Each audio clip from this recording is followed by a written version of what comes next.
दो अलग अलग नंबर हैं, उनका सम की मिनिमम वैल्यू चाहिए। पहली बात तो किसी भी दो नंबर के सम की मिनिमम वैल्यू निकालने का कोई डायरेक्ट फॉर्मूला है ही नहीं, तो फिर लॉजिक कैसे करेंगे? तो उसके लिए एक सीक्वेंस एंड सीरीज से जुड़ा कंसेप्ट है, जो मैंने कहा था ना शुरू में कि कॉम्पिटिटिव लेवल में यूज किया जाता है। ठीक है, देखो कंसेप्ट क्या है। हेलो फ्रेंड्स, आज हम टॉपिक डिस्कस क्लास 11 से चैप्टर लिया है हमने सीक्वेंस सीरीज।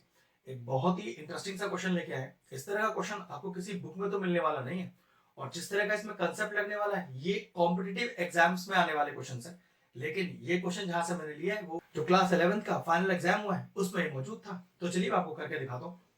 क्वेश्चन का कंसेप्ट क्या कह रहा है कि if n belongs to r, मतलब n किसी रियल नंबर को बिलोंग करता है, तो कह रहा है find the minimum value of 3 to the power n plus 3 to the power 1 minus n। मतलब दो अलग अलग नंबर हैं, उनका सम की मिनिमम वैल्यू चाहिए। पहली बात तो किसी भी दो नंबर के सम की मिनिमम वैल्यू निकालने का कोई डायरेक्ट फॉर्मूला है ही नहीं, तो फिर लॉजिक कैसे करेंगे? तो उसके लिए एक सीक्वेंस एंड सीरीज से जुड़ा कंसेप्ट है, जो मैंने कहा था ना शुरू में कि कॉम्पिटिटिव लेवल में यूज किया जाता है। ठीक है, देखो कंसेप्ट क्या है। ये जो दो नंबर दिए हैं, इसके सम की मिनिमम वैल्यू चाहिए, और मैंने अभी क्या कहा था कि सम की मिनिमम वैल्यू निकालने का कोई फॉर्मेट ही नहीं होता है।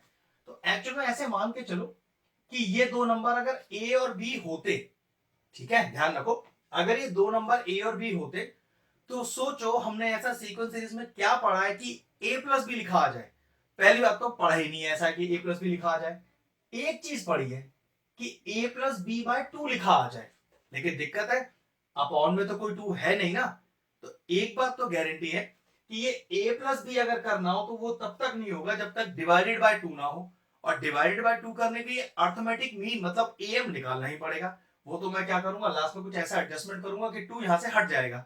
ये गारंटी हो गया कि इस क्वेश्चन को अगर सॉल्व करना है, मिनिमम वैल्यू निकालना है सम का, तो सम को डिवाइडेड बाय 2 करके ही आएगा, जिसको एक्चुअल में सीक्वेंस एंड सीरीज चैप्टर में अर्थमेटिक मीन बोलते हो। अब इससे जुड़ा एक कॉन्सेप्ट है, उस पर ध्यान रखो। वो क्या कॉन्सेप्ट है?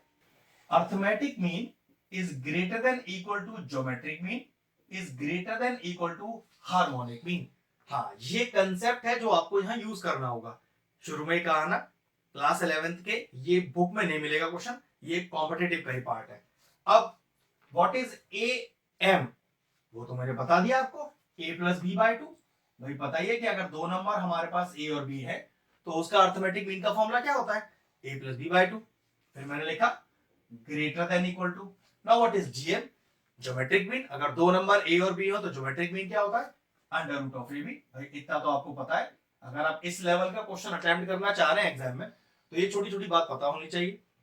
अब is greater than equal to harmonic mean. वैसे हार्मोनिक मीन क्लास 11th में तो है ही नहीं, ये तो सिर्फ कॉम्पिटिटिव में आता है, लेकिन बता देता हूं हार्मोनिक मीन डायरेक्टली क्या होगा। अगर दो नंबर ए और बी है तो उसके हार्मोनिक मीन का फॉर्मूला होता है 2ab अपॉन ए प्लस बी। और चिंता मत करिए, यहां पर मुझे हार्मोनिक मीन यूज नहीं करना है, तो ज्यादा इसकी कंसेप्ट में घुसेंगे नहीं। हमारा आंसर इसको यूज करके आ जाएगा, लेकिन जब कॉम्पिटिटिव एग्जाम्स की तैयारी करेंगे तब ये वाला कंसेप्ट भी आपको यूज करना पड़ेगा। अब हमारे पास वो जो ए और बी हम ले रहे हैं, वो दो नंबर कौन कौन से, तो इन्हें हटा देते हैं। वो दो नंबर है हमारे पास 3 टू द पावर n और 3 to the power 1 minus n। अब कंसेप्ट आ गया है, क्या कंसेप्ट है हमारे पास कि am is greater than gm। अब दो नंबरों को am क्या था? दोनों का सम डिवाइडेड बाय 2। तो मैं भी कर लेता हूं, दोनों का sum divided by 2 is greater than equal to under root of A B.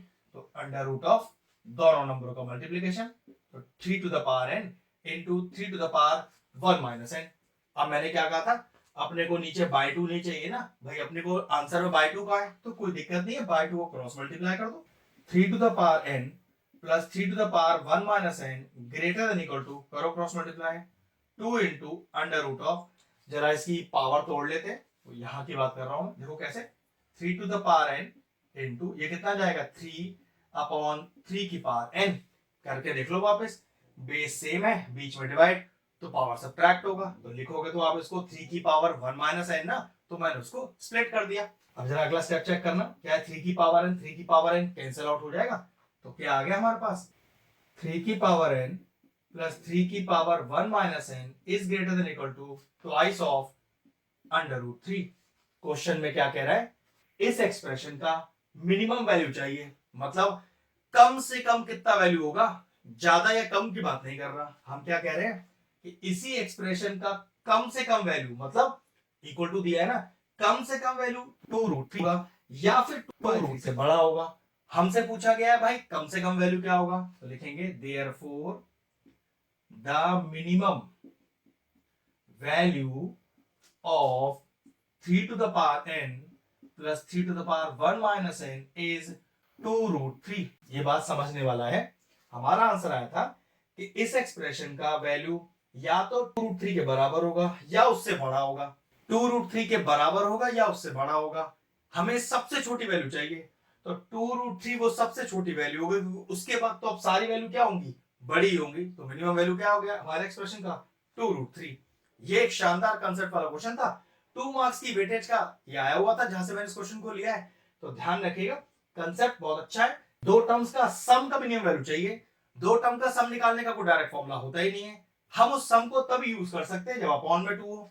Upon में 2 हो तो उसको अर्थमेटिक मीन बोलते हैं। कंसेप्ट मैंने आपको बता ही दिया कि arithmetic mean is greater than equal to geometric mean is greater than equal to harmonic mean. Harmonic mean का अभी हमारे सिलेबस में कोई यूज नहीं, इसे हटा देते हैं। तो इन दोनों का यूज किया और देखो हम अपने गिवन एक्सप्रेशन तक आ गए। तो ये हमारा क्वेश्चन फिनिश हुआ। अगर आपको इस तरह के और इंटरेस्टिंग वीडियोस देखने हैं तो हमारे चैनल की प्लेलिस्ट में जाएं, वहां सीक्वेंसेस सीरीज चैप्टर की सेपरेट प्लेलिस्ट बनी हुई है। वो प्लेलिस्ट मैं एंड स्क्रीन में डाल दूंगा और सारे इंपॉर्टेंट चैप्टर्स की प्लेलिस्ट के साथ, जाके उन्हें भी चेक कर सकते हैं। ये शानदार सा क्वेश्चन तो फिनिश हो गया, वीडियो फिनिश करते हैं।